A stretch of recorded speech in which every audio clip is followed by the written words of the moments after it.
Yapık Velotrek boyunca dünya çempionatı 2021-nji ýylda Aşgabatda geçer. Yapık Velotrek boyunca nowatdagy dünya çempionatı 2021-nji ýylda Türkmenistanyň paýtagty Aşgabat şäherinde geçiriler. Bu barada sport habarlaryny çap edýän halkara neşirler şol sanyna Inside the Games Cycling Weekly dün 27 sentýabrda habar berdi. Habarlardan ma'lum boluşuna görä velosiped sürmek boýunça halkara bileleşik 2020-2024-nji ýyllar aralygynda geçiriljek bütün dünya velosiped yarışlarynyň tertibini oglan etdi. Bu tertibe laýyklykda nowatdaky Yapyk Velotrek ýarşy Aşgabatda 2014-nji ýylda gurulyp ulanylmaga berilen Velotrek sport toplumuna geçiriler. Bu toplum 6000 tomoşaça niýetlenip onuň umumy meýdany 61000 metre barabardyr.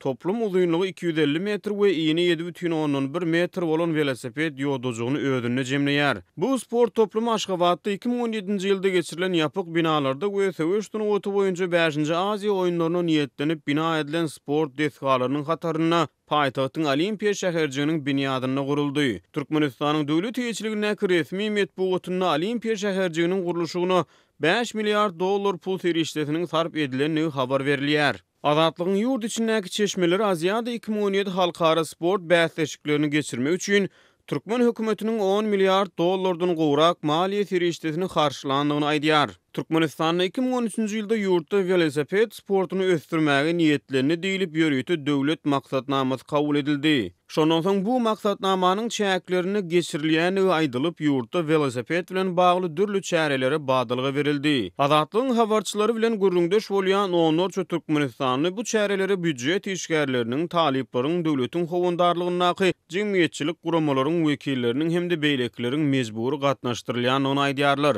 2013-nji ýylyň 1 sentýabryny prezidentiň gatnaşmagyny Aşgabatda ilkinji gezek köpçülikli velosiped ýürüýüşi geçirildi. Azatlygyň habarçylarynyň sözlerine göre olara gatnaşýanlardan velosiped satyn almak talap edildi. Hemde olar bu çärelere dilden görkezme bilen mejburi gatnaşdyryldy. Munun bilen bagly Aşgabatda bir näçe köçelerde hereket çäklendirildi. Şondan bäri her ýyl diýen ýaly Aşgabatda döwletiň guramaçylygyna geçirilýän köpçülikli velosiped ýürüýüşleri gaýtalanýar. Döwlet medpugaty bu çäreleriň velosiped sportuny wagt etmekde aýratyn ähmiýetiniň bardygyny öňe sürýär. Ýöne hususan bu çärelere gatnaşdyrylýanlar ýokardan görkezme bilen ýylata mejburi velosiped satyn aldyrylýanlygyny, muňa razy bolmadyklardan ağır alınýanlygyny aýdýarlar. Şu ýyl Türkmenistanyň başlangyçlary bilen BMG-nyň baş assambleýasy her ýylyň 3-nji iýunyny bütün dünýä velosiped güni diýip oglan etdi. Türkmen häkimetleri ýurduň tigir sportu boýunça köpçülikleýin sapak berip Guinness'in rekordlar kitabyna girenligini aýdýar. 8-nji iýunyna eden çykyşyny prezident Berdimuhammedow Aşgabatda velosipediň ýadygärligini oturtmagy teklip etdi. Türkmenistanyň resmi medpugatyndan çen tutulsa ýurtda velosiped sportu 19-njy asyryň aýaklaryny öňäp başlapdyr. Velosiped sportunyň milli mektebiniň taryhynyň resmi hasabynyň 120 ýyl mundan öň 1894-nji ýylda Aşgabatda velosipedçileriň ilkinji jemgyýetiniň döredilmegi bilen başlandygyny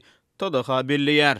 Ýurdun prezidenti bu senäni has taýyklaşdyryp Aşgabatdaky velosipedçileriň ilkinji jemgyýetiniň 1894-nji ýylyň 5-nji aprel güni döredilendigini, şondan soň Türkmenistanyň velosiped ýarşlarynyň geçirilip oňa gatnaşyjylaryň tas ýarsynyň zenanlar bolanlygyny öňe sürdi. Türkmenistanyň 2017-nji ýylda ýapyk binalarda we söwüş sunugaty boýunça 5-nji Aziýa oýunlary şu ýylyň sentýabr aýyna Amul Hazar 2018 halkara awtorality geçirildi. Şeýle-de Aşgabatda üstümizdäki noýabr aýyna agyr atletika boýunça dünýä çempionaty geçirilýär. Azatlygyň habarçylary bilen gürrüňdeşlikde ençeme Türkmenistanyny şeýle çärelere tomoşaçy ýa-da şowhun çökmüni döwlet edaralarynyň işgärleriniň çekilýändigini aýdýarlar. Galy berse-de Türkmenistan garaşsyzlyk ýyllarynyň iň agyr ykdysady krizislerinden birini başdan geçirýär.